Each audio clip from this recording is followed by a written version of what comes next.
Greetings, friend, and welcome to the Between the Covers podcast, where we are working every day to remove the self-limiting beliefs that are preventing us from becoming the heroes of our own stories. I am Marcus Spar, and today I want to talk about taking ownership. Before we get into this, though, I do just want to remind you that if you are enjoying this podcast, please like and subscribe on YouTube. Please give this podcast a rating and a review on iTunes, on Spotify, wherever it is that you're listening. And feel free to get in touch if you have any questions or you have any pushback or you just want to get in touch. Just ask some questions. Everything is linked in the description. My email is questions.btcpod@gmail.com, and I'm looking forward to hearing from you. Taking ownership is one of the things that I find to be incredibly important when we are taking these steps to be the protagonists in our own stories. Because one of the things that I have often seen are the side characters or the characters in the background of games, of movies, of stories, in novels, the ones that are relegated to being bystanders in the actual story itself. They tend to do a lot of blame shifting, and they try to pass ownership of things that are happening in and around them on other people. A great example of this is just almost anything in politics these days. The constant blame game, the shifting of responsibilities, the trying to avoid any kind of consequences for actions that you have taken or that you have honestly just allowed to happen. It's something that I would unfortunately say is very common these days. And it's not a very heroic quality. These people do think that they're doing something good, and yet their actions or even inactions are actually doing a lot more to harm people than it is to just take responsibility and own up for what has been done and what has been said. Unfortunately, it is a big part of our image management where we are just trying to put our best selves forward. We want people to see us in the most possible or most positive light possible. And so many of us also can understand that when someone is in fact not owning up to their own foibles and their own successes, we know that these people are actually compromising their own character. It's not something that ultimately is beneficial to anyone involved. People will take falls for things that they had nothing or very little to do with, and the people in power are the ones who, quote, get away with all of these horrible atrocities, and yet we know better. Ultimately, in the end, we know better. We know who is responsible. We know who needs to be responsible and take ownership for what is going on in and around us. And that includes taking ownership of your own shit as well. I used to be one of those people that would just try and blame whatever was going on around me to other people. When I was a substitute teacher, I would just have horrible days where the students were out of control, and I just felt like there was nothing that I could do in order to maintain any kind of order amongst the chaos when people were pushing the boundaries.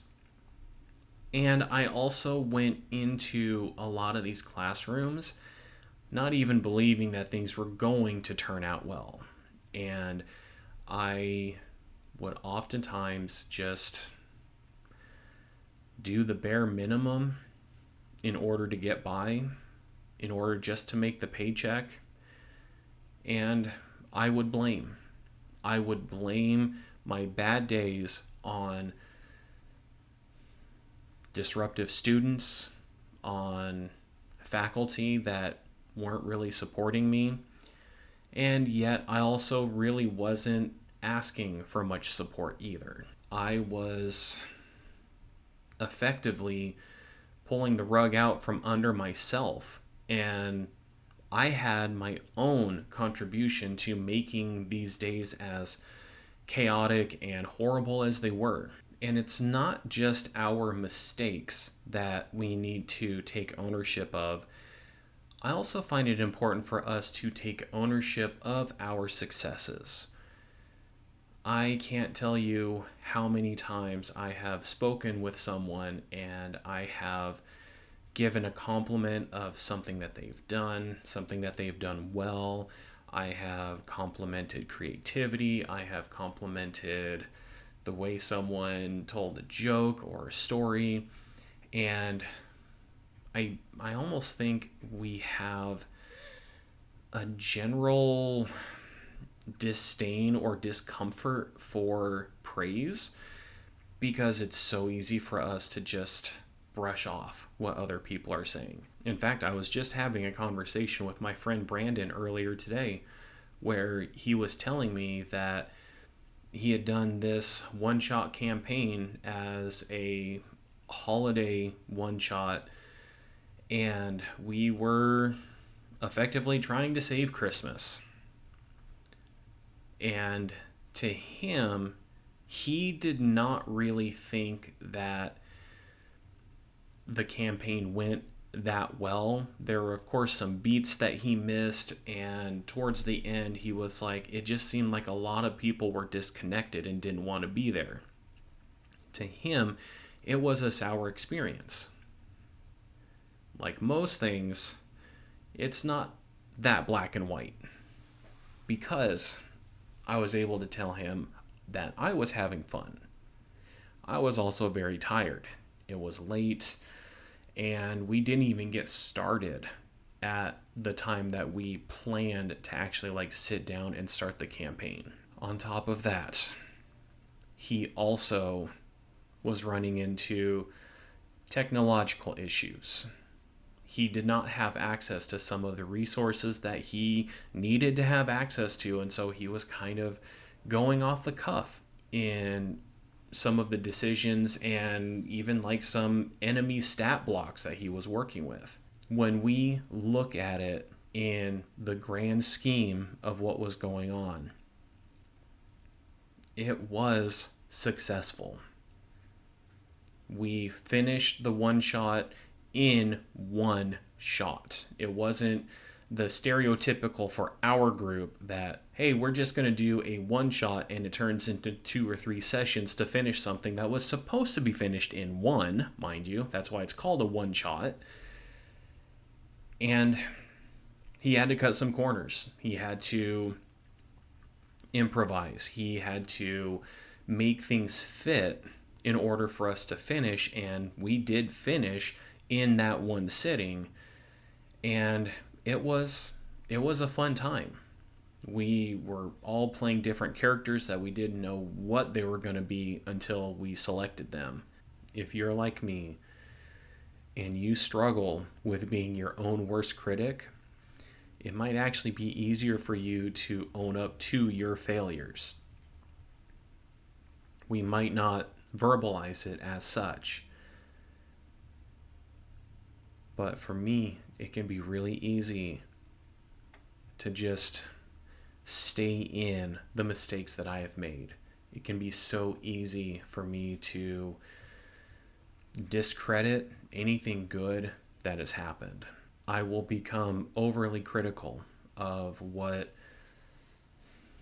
I've done wrong, things that I've said, things that I've regretted saying.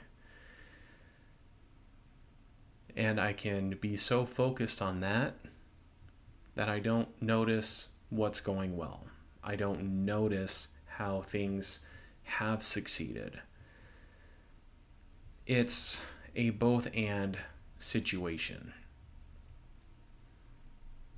When we are taking ownership of our failures and our successes. We are also taking ownership of our emotions. If we say or do something in a very emotionally heightened way and it ends up causing harm, one of the worst things that we can do is to disregard what our outburst has done and how it has impacted someone, even if it's something where it's like, oh, well, I didn't mean it that way. It fucking doesn't matter how you meant it. It's how it was received that is more important. In a very practical sense, one of the things about ownership that can be summed up in 2 very simple words is, I'm sorry. If you say or do something that causes discomfort, dismay, or harm to someone else, one of the most important things you can do is say, I'm sorry. This is actually something that I have had conversations with many clients with in the past, and that is the value of taking ownership of our part in some kind of conflict or argument. Even if, and this is a huge stretch because it's rarely ever this clear cut, but even if there was some kind of argument and the other person was responsible for 90% of what was said and done to create the conflict, and you had 10%, then you take ownership of your 10%. You apologize for your part, for how you contributed to that. Don't worry about whether or not the other person owns up to their part. You own up to yours. Have that integrity. Be the person who is strong enough to admit when you've done something wrong, because that truly shows a strength of character. Being someone who is capable of admitting, hey, I messed up here. I am so sorry. What can I do in order to make things better? That is truly noble and honorable, and that is going to take you much further than if you just try and pass the buck or the blame onto someone else. And in that same vein, I also highly encourage you to take ownership of when things go well. If you had a really good month with work, or you received some kind of merit or accolade because of something that you've done, I think we've talked about this previously, just the notion of pride. It's not prideful to say, you know, I did do well, and this is something that other people have said that I've earned. In fact, I would say it's even a breath of fresh air to just accept merits and honors when you receive them, rather than trying to exercise some form of humility, albeit real or false humility, to just discredit the success that these other people are observing in you. There's nothing wrong with that. It's not a matter of pride, at least not in my book. It's acknowledging that you did do something well, and it is something that's worth celebrating.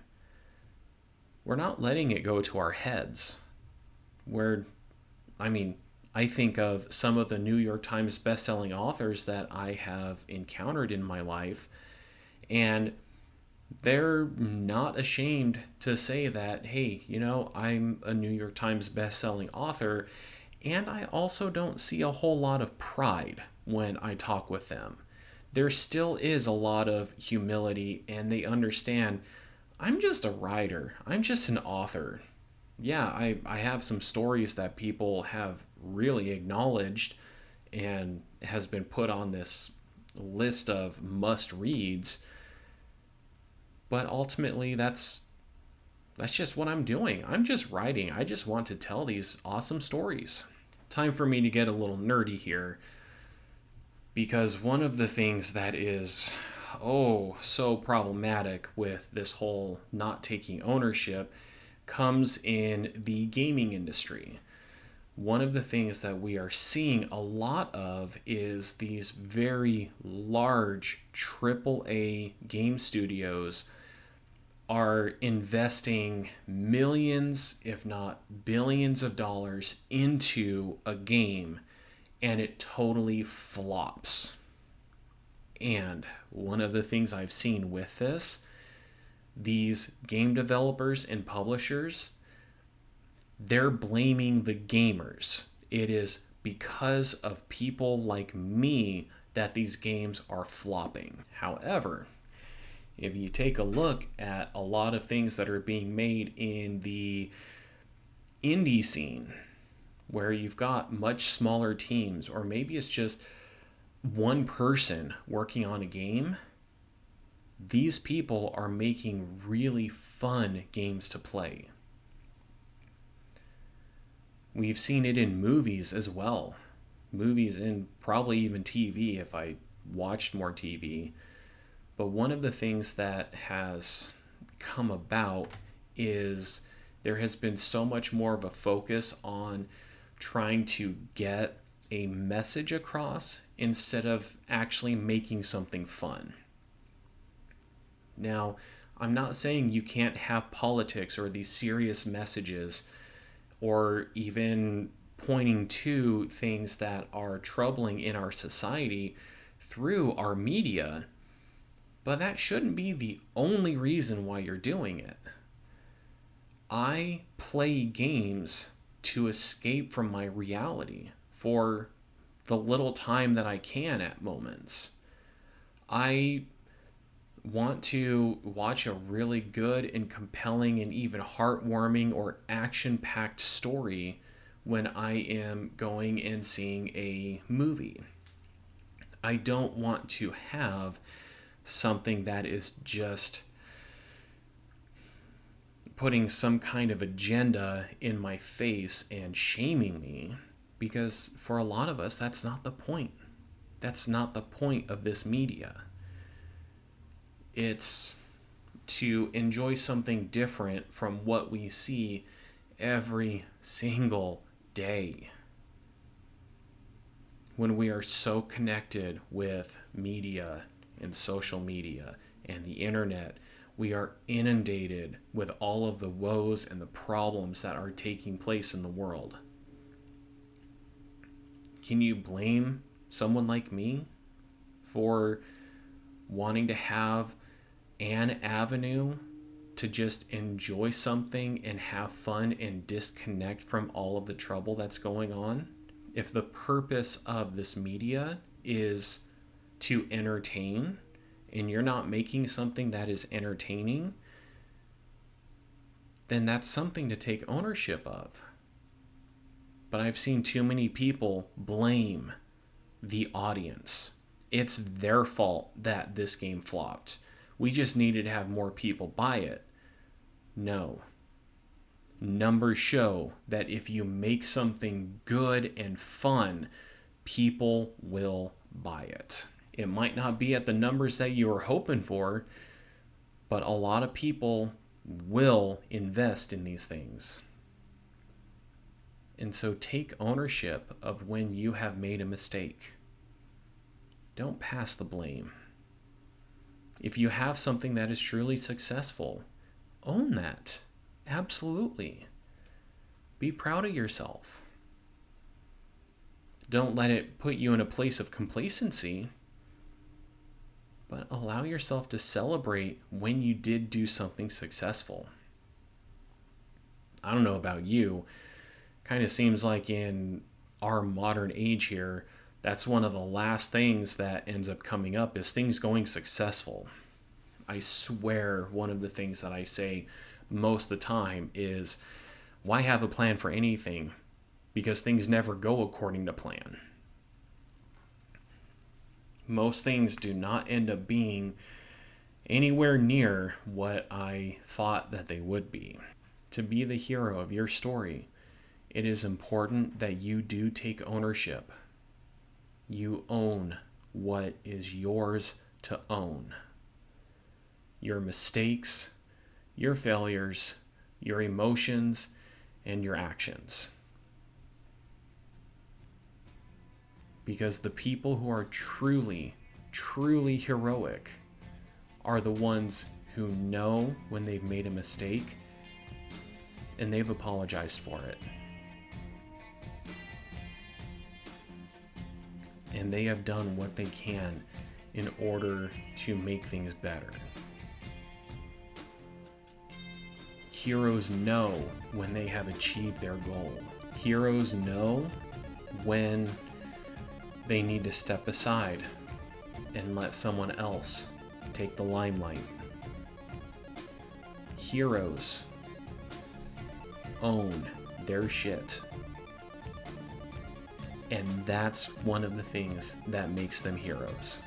I'll talk with you again next week. And until next time, live strong for today.